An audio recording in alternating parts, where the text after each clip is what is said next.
चांदनी रात का राज़े गांव के किनारे एक पुराना बंगला था जिसके बारे में लोग कहते थे कि वो बिल्कुल वीरान है और कोई वहां रात नहीं गुजार सकता। एक रात अहमद और उसका हमसर इस बंगले में दाखिल हुए।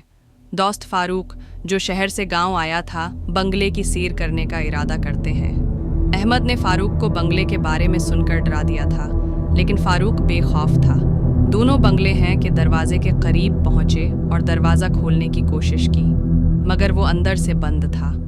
अचानक एक तेज हवाएं चलने लगें और दरवाज़ा खुद ब खुद खुल गया। दोनों अंदर गए और जैसे ही कदम रखे, एक सर्द हवा ने उनका पीछा किया। बंगले में सब कुछ प्रासरार था। दर व दीवार पर पुरानी लकीर और धंधली तस्वीरें लटक रही थीं। अहमद ने कहा, चलो जल्दी हो जाए, से वापस चलते हैं, कुछ ठीक नहीं लग रहा। लेकिन फारूक ने कहा, ये सिर्फ तुम्हारा खौफ है, कुछ नहीं है। इतने में अचानक कमरे की एक गोशे से कुछ हंसी की आवाज़ आई।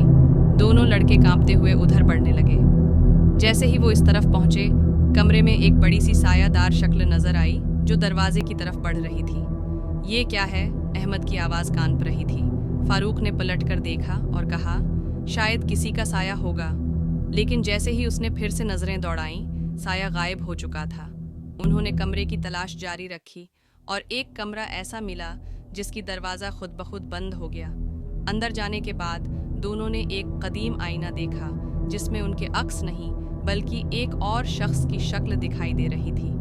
वो शक्ल हंसती हुई उनके करीब आ रही थी। इसी लम्हे कमरा भर गया और उसके बाद दोनों लड़के खौफ के मारे फौरन भाग खड़े हुए। जब वो बाहर निकले तो बंगले की तरफ नज़र दौड़ाई। वहाँ एक सफ़ेद चादर पोश शख्स खड़ा नज़र आया जो उन्हें घूर रहा था। वो बंगला आज भी वीरान है, मगर जो वहाँ एक बार रात गुजारने की कोशिश करता है वो कभी वापस होगा नहीं आता।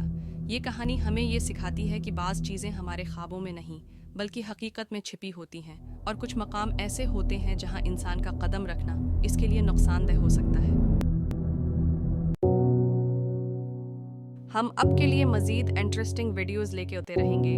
अब हमारे चैनल को सब्सक्राइब करें और वीडियो को लाइक करें।